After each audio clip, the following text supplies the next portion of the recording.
3-июлга карата күндүн маанилүү жаңылыктар менен тааныштырабыз. Саламатсыздарбы? Улуттук коопсуздук мамлекеттик комитети Ысык Көл облусунун Каракол шаарында мыйзамсыз иштеп жаткан диний билим берүү мекемесин аныктады.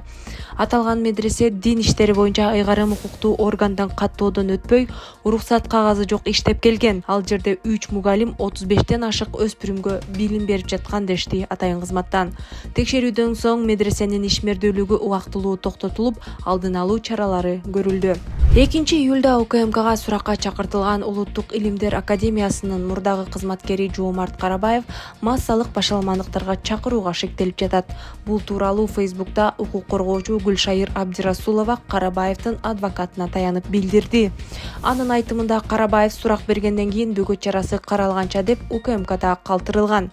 Адвокат аны аталган кылмышты кылган деп шектөөгө негиз жок деп эсептейт жана иш кыскартылаарына үмүттөнөт деп жазды Абдирасулова. УКМК азырынча Карабаевдин сурагы боюнча комментарий бере элек. 20-апрелде башталган селден жалпы 170 миллион сомдон ашык зыян келтирилди. Бул тууралуу Ош облусунун Ноокат районундагы өзгөчө кырдаалдын кесепетин жоюу боюнча Министрлер кабинетинин башчысы Акылбек Жапаров өткөргөн кеңешмеде айтылды. Кеңешменин жүрүшүндө ÖKMдин башчысы Бообек Ажыкеев үстүбүздөгү жылдын 20-апрелинен 1-июлуна чейин 236 сел катталып, анда келтирилген чыгым 170 миллион сомдон ашканын билдирди. Ошондой эле 9 көпүрө бузулуп, анын бири толугу менен талкаланып калганы белгилүү болду. Ош облусунун Ноокат жана Карагулжа райондорунда жүргөн селден улам кеминде 14 адам набыт болгон. Оштон Ысык Көлгө дагы бир түз авиакаттам ачылды. Skyfru авиакомпаниясы Оштон Ысык Көлгө түз аба каттамын ачты. Манас аэропортунун басма сөз кызматынын маалыматына караганда, компания аба каттамдарын дүйшөмбү, шейшемби, шаршемби жана бейшемби күндөрү аткарат. Бир күн мурун компаниянын учагы менен алгачкы 153 жүргүнчү Ысык Көл аэропортуна конуп, ушул эле каттам менен дагы 153 киши Ош эл аралык аэропортуна учуп кеткен. Баткен облусунун тургундарынын атынан Ноокат районунда болгон селден жабыркагандарга гуманитардык жардам жиберилди. Бул тууралуу Баткен обл администрациясынын басма сөз кызматы билдирди. Азык-түлүк, өздүк гигиена каражаттары, турмуш тиричиликке керектүү жана өзгөчө кырдаалдардан кийинки калыбына келтирүү мезгилинде зарыл болгон буюмдар жеткирилди деп билдиришти мекемеден.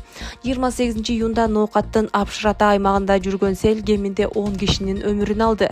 Учурда кырсыктын кесепеттерин жоюу иштери уланууда. Курманкул Зулушев Көкбөрү Федерациясынын президенти кызматынан кетти. Уюмдан билдиришкендей, буга чейин федерациянын эксперти Рамис Кудайбергенов Зулушев менен жолугуп, Казакстандагы көчмөндөр оюндарына даярдык тууралуу айтып берген. Андан соң ал кошумча адистер керектигин, себеби белгилеген убакыттан кечүүгү болуп атканын белгилеген. Зулушев буга макул экенин жана уюмга жаш жана кубаттуу жетекчи керектигин билдирген. Андан кийин ал бул кызматка Айбек Абылкасымовду сунуштаган. Абылкасымовдун уюмдун башчысы кызматына талапкерлиги расмий 17-июлда Көкбөрү Федерациясынын конференциясында көрсөтүлүп, ал жерден уюмдун жаңы президенти шайланат. Ага чейин президенттин милдетин федерациянын вице-президенти Нурлан Максутов аткарып турат. Курманкул Зулушев Көкбөрү Федерациясынын президенти болуп быйыл апрелде шайланган. Ал эми башкы прокурорлук кызматты 2020 жылдын октябрынан 2024 жылдын июнуна чейин аркалады. Жогорку сот активист Зарина Төрөкуловага чыккан өкүмдү күчүндө калтырды. Жогорку соттун коллегиясы 3-июлдагы отурумда Бишкек шаардык сотунун активист Зарина Төрөкуловага карата чечимин күчүндө калтырды. Бул тууралуу Клопко соттун басма сөз кызматы билдирди. Активисттин адвокаты Акмат Алагушев азаттыкка Төрөкуловага каршы тагылган айыпты тергөөдө сотто да далилдебегенин, бирок буга карабастан сот аны күнөөлүү деп тапканын айтты. Бишкек шаардык соту Төрөкулованы массалык башаламандыктарга чакырык боюнча күнөөлүү деп таап, 2024 жылдын апрелинде 5 жылга эркинен ажыраткан. Анда шаардык сот ага чейин активистти ошол эле мөөнөткө соттоп, бирок 3 жылга пробациялык көзөмөл менен бошоткон 1-май райондук сотунун чечимин жокко чыгарган. УКМК Төрөкулованы 2023 жылдын сентябрында Фейсбуктагы билдирүүсү үчүн кармаган. Атайын кызматтан Төрөкулова массалык башаламандык беренесине кирген чагымчыл материалдарды байма-бай жарыялап келгенин айтышкан. Активист өзү Фейсбуктагы барагына 2 жолу билдирүү жарыялаганын белгилеп, ага карата козголгон ишти саясий буйрук деп атаган.